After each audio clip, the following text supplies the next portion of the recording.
Bismillahirrahmanirrahim. Assalamualaikum warahmatullahi wabarakatuh. Apa kabar anak-anakku semua?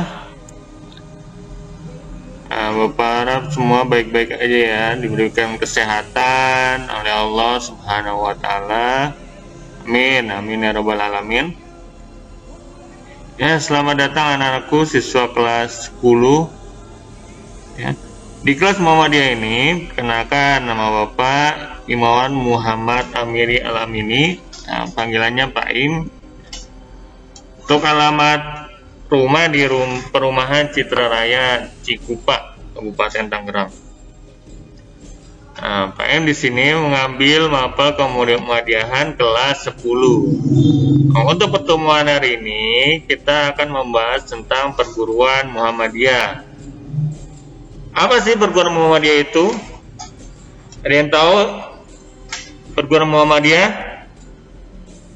Ya, perguruan Muhammadiyah adalah sebuah amal usaha Muhammadiyah atau yang sering disebut kaum yang bergerak di bidang pendidikan, mulai dari pendidikan dasar hingga perguruan tinggi.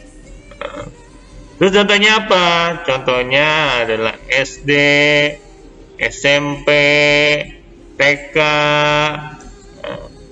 dan juga yang sekarang nih kamu sekolah SMK Muhammadiyah.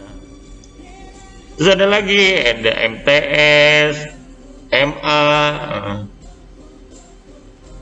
terus Universitas Muhammadiyah, dan juga Akbar ya, Akademi Perawatan ya.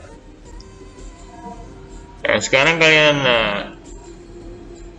kemudian apa sih fungsi perguruan Muhammadiyah sendiri? Seperti yang bisa kalian baca di buku, ada 5 fungsi perguruan Muhammadiyah. Oke, yang pertama adalah fungsi sebagai media dakwah. Dakwah dalam menyiarkan agama, mengajarkan ajaran-ajaran Islam. Jadi sekolah-sekolah dan perguruan Muhammadiyah adalah tempat menyiarkan ajaran agama Islam yang bersumber dari Al-Quran dan hadis ya. Jadi bukan cuma menyebarkan ilmu pengetahuan umum seperti IPA, tapi juga menyiarkan agama. Oleh kalian diajarkan al-Islam. Kalau di pondok diajarkan ilmu-ilmu yang lain, yang lain, hadis, yang lain-lain. Yang kedua adalah tujuannya sebagai untuk perkaderan. Perkaderan adalah untuk menyiapkan tenaga penggerak sebagai penerus senior-senior di organisasi Muhammadiyah. Ya, kalian ini dipersiapkan untuk menjadi seperti itu. Nah, kalian dididik melalui apa? Melalui tepatnya di IPM. Baik organisasi lainnya. Ada juga di tingkat universitas, ada IMF, Pemuda Muhammadiyah, menjadi sebagai sarana perkaderan ataupun regenerasi penerus organisasi.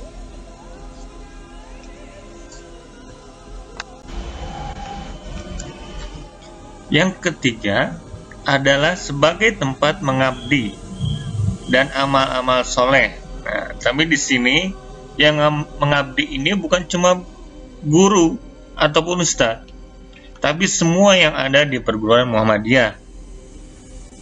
Bagi siswa, santri atau kepala sekolah, ataupun pimpinan.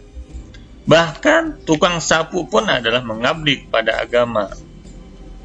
Itu kan cuma sekedar mencari uang, tapi juga mengabdi kepada agama. Ya. Jadi salah satu tadi kita di fungsi pertamanya kan sebagai media dakwah. Jadi tempat mengabdi sebagai syiar agama juga. Ya.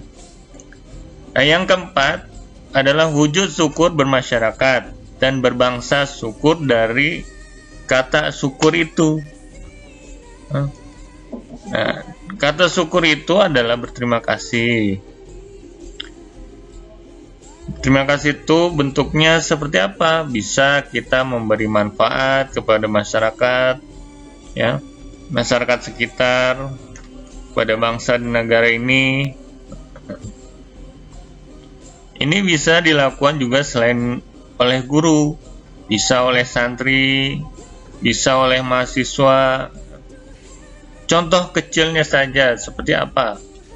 Kalian diajarkan untuk menjadi imam sholat, ya, berjamaah di masjid-masjid sekitar. Nah, itu salah satu bentuk syukur bermasyarakat, ya.